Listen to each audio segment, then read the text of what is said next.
The first thing people noticed wasn't the old man. It was his boots.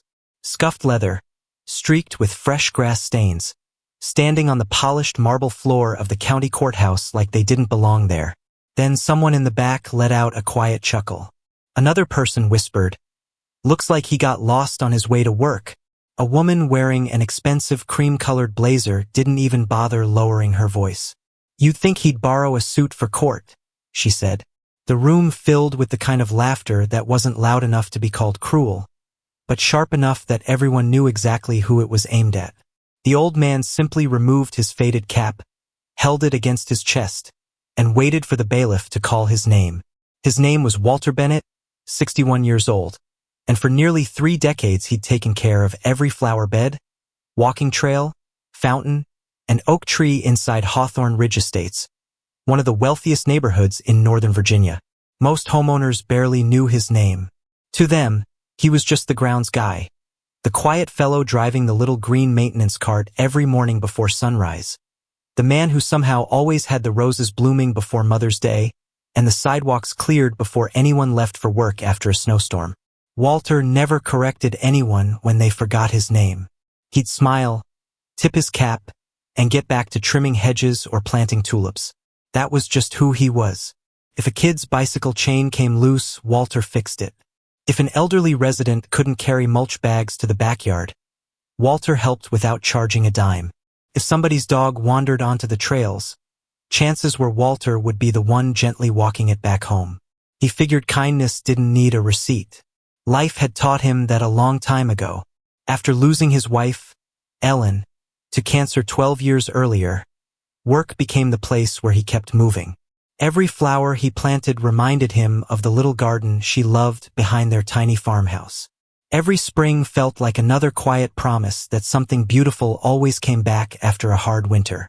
His daughter, Emily, constantly told him he deserved to retire. Walter always laughed and answered the same way. "Trees don't stop growing just because I get older." Then, about 8 months before that courtroom morning, everything inside Hawthorne Ridge began to change. The Harrison family moved into the biggest property overlooking the lake, a newly built mansion with stone columns, imported marble, and enough outdoor lighting to make the whole block glow at night. Daniel Harrison had built a successful tech company and sold it for millions before turning 45. His wife, Vanessa, loved telling people they had finally found a neighborhood worthy of them. She wasn't shy about sharing opinions either. Within days, she complained about the landscaping schedule, the flowers, the fountains, even the color of the mulch around her driveway. "It looks cheap," she'd tell the property office while Walter quietly stood a few feet away, pretending not to hear. Once, she pointed toward him and asked, "Does he actually know what he's doing?" Walter simply smiled and replied, "I'll see what I can improve, ma'am." The office manager apologized to her afterward, even though nothing had been wrong. Walter never complained. His coworkers did enough of that for everyone. "One day she's going to cross the wrong person," his friend Eddie muttered while loading fertilizer into the truck. Walter shrugged. "Maybe she's just having a bad day." Eddie laughed so hard he nearly dropped the shovel. "Buddy, she's been having the same bad day for 8 straight months." Walter just smiled. Deep down, though, even he could tell the Harrisons weren't upset about flowers or sidewalks. They wanted control. They liked knowing people jumped whenever they snapped their fingers. And Walter didn't jump. He stayed polite, did his work, and never argued. Somehow that seemed to bother Vanessa Harrison even more. Then came the Tuesday morning that changed everything. Walter was replacing irrigation valves near the east entrance, almost half a mile from the Harrison property. The maintenance schedule was logged, time-stamped, and signed like every other workday. Around lunchtime, while he was cleaning dirt from his gloves, Vanessa stormed across the lawn, holding up her phone. "There he is," she shouted before Walter even looked up. Several residents turned toward the commotion. "You scratched my Range Rover," she yelled. Walter blinked in confusion. "Ma'am, I haven't even been near your house today." She pointed at the small maintenance cart parked beside him. "That thing did it. You hit my vehicle and drove away." Walter looked at the cart, then back at her. "I'm sorry, but that's not possible." Her expression hardened. So now you're calling me a liar? Within minutes, neighbors were gathering. Some looked uncomfortable. Others simply watched. Nobody stepped in. Walter explained where he'd been working all morning, but Vanessa cut him off every time he tried to speak. People like you never admit when you're wrong. The words landed harder than the accusation itself. Walter could feel dozens of eyes studying him, measuring him, deciding who they believed. By the end of the afternoon, a formal complaint had been filed with the Homeowners Association, along with an estimate showing nearly $5,000 in damage. Walter drove home that evening quieter than usual. Emily noticed it the second he walked through the door. "Dad, what happened?" He sat at the kitchen table, stared at his rough hands for a long moment, and finally whispered, "Sometimes people make up their minds before you ever get a chance to tell your side." He had no idea that paying for the damage wouldn't be the end of it. It would only be the beginning. Walter barely slept that night. He kept replaying the conversation over and over, wondering if there was something he could have said differently, something that might have stopped the whole thing before it grew legs of its own. Emily wanted him to fight it immediately. "Dad, this isn't right. You weren't even there."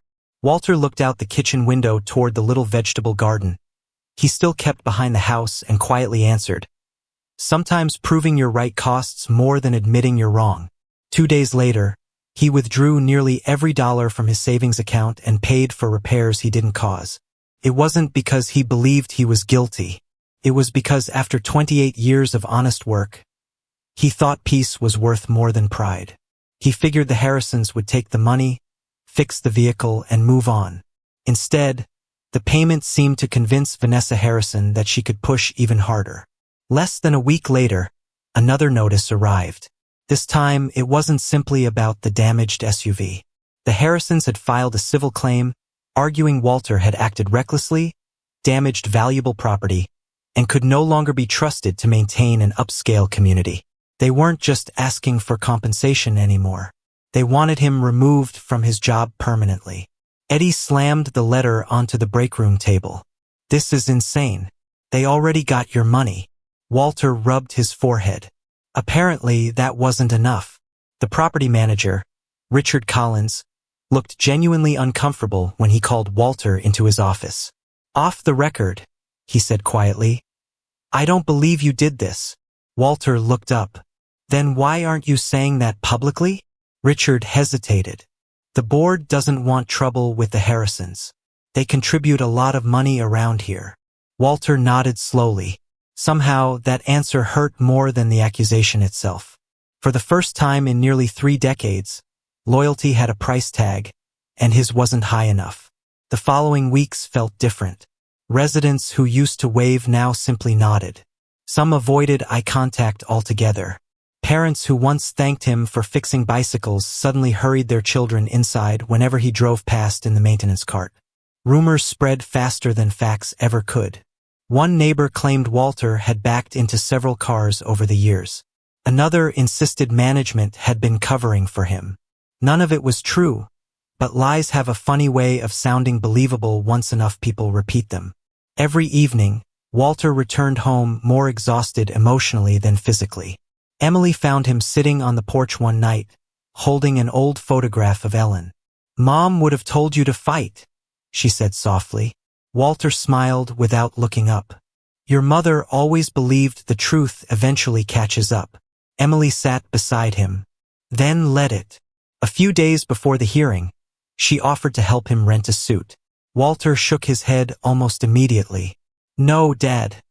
This uniform fed our family, paid for your college tuition, carried me through every season after your mother died.